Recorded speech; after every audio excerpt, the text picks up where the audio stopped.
I think the most important skill I'll bring to Congress is the ability to truly listen. Throughout my career as an attorney, I've sat across from people going through some of the hardest moments of their lives, families facing eviction, survivors of domestic violence, and individuals who felt like the system had forgotten them. What they needed first and foremost wasn't just legal representation, they needed someone who would listen with compassion, treat them with dignity, and understand their reality. As a prosecutor, that same principle carried over, listening to victims, listening to communities, and recognizing that justice isn't just about enforcing the law, it's about making people feel safe, respected, and heard. Too often, politicians talk at communities instead of listening to them. I've built my career doing the opposite, listening first and then taking action. And that's exactly how I will serve in Congress. I also understand socioeconomic disparities because I've lived them. As a child, I attended Detroit public schools. During one semester, we didn't have textbooks, and my teacher, Mr. White, made copies of the lesson plans, paying out of his own pocket. That stayed with me. Years later, my family moved to Farmington Hills. I graduated from Farmington High School and saw firsthand how a child's zip code can determine the quality of their education.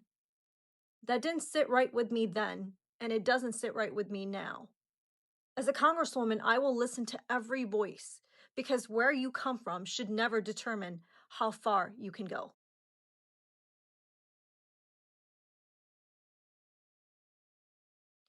So for me, representation starts with independence. That's why I'm running a fully grassroots campaign. I'm not taking corporate PAC money, and I'm not taking any money from APAC or any other special interest groups. I don't believe the donor class, corporations, and foreign leaders should dictate our policy. Since Citizens United, we've seen an explosion of outside spending that allows corporations to have an outsized influence on our elections. That's not how a democracy is supposed to function. When you remove that influence, it allows you to show up honestly for your constituents.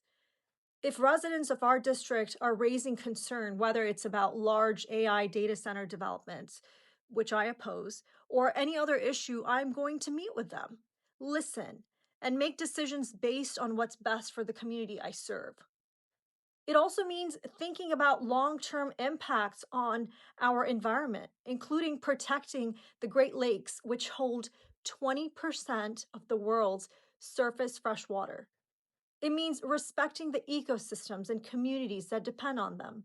From the Great Lakes Migratory Bird Flyway that supports millions of birds each year to honoring tribal treaty rights that have safeguarded these waters for generations.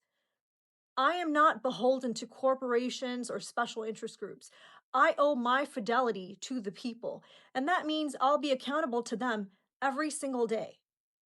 Because representation isn't just about access, it's about trust. And trust is built by listening, showing up, and standing with your community.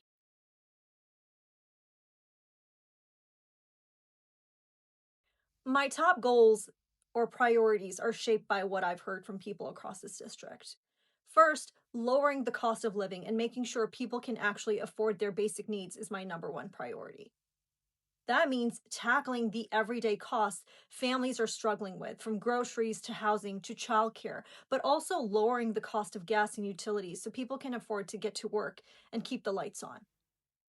It also means fighting for Medicare for all, because no one should go bankrupt for getting sick in the richest country in the world. Secondly, I'm committed to protecting our democracy and our civil liberties. As an attorney, I took an oath to uphold the US Constitution, and I take that oath seriously.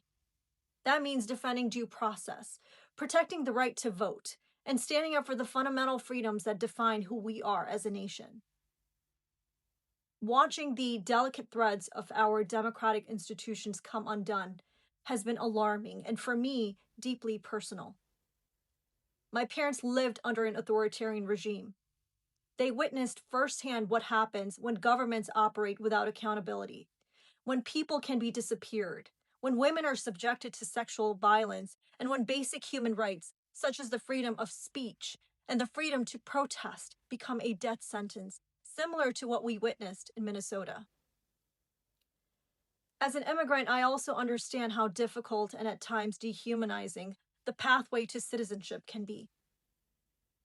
I've spoken with individuals who have been placed in detention centers and with families who have had loved ones deported, treated without dignity, without respect, and too often without due process. This is not who we are supposed to be. That's why I support abolishing ICE. We need an immigration system rooted in humanity and accountability, because no agency should operate without transparency or constitutional guardrails.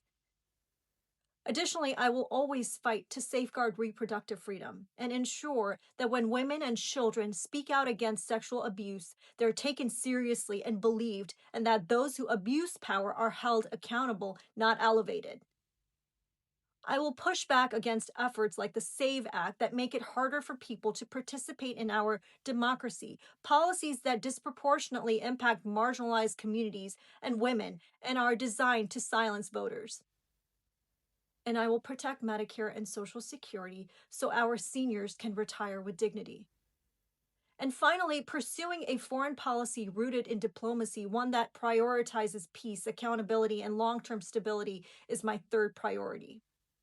That means avoiding unnecessary wars and making independent decisions that reflect our values, not starting illegal wars at the behest of other nations or foreign leaders.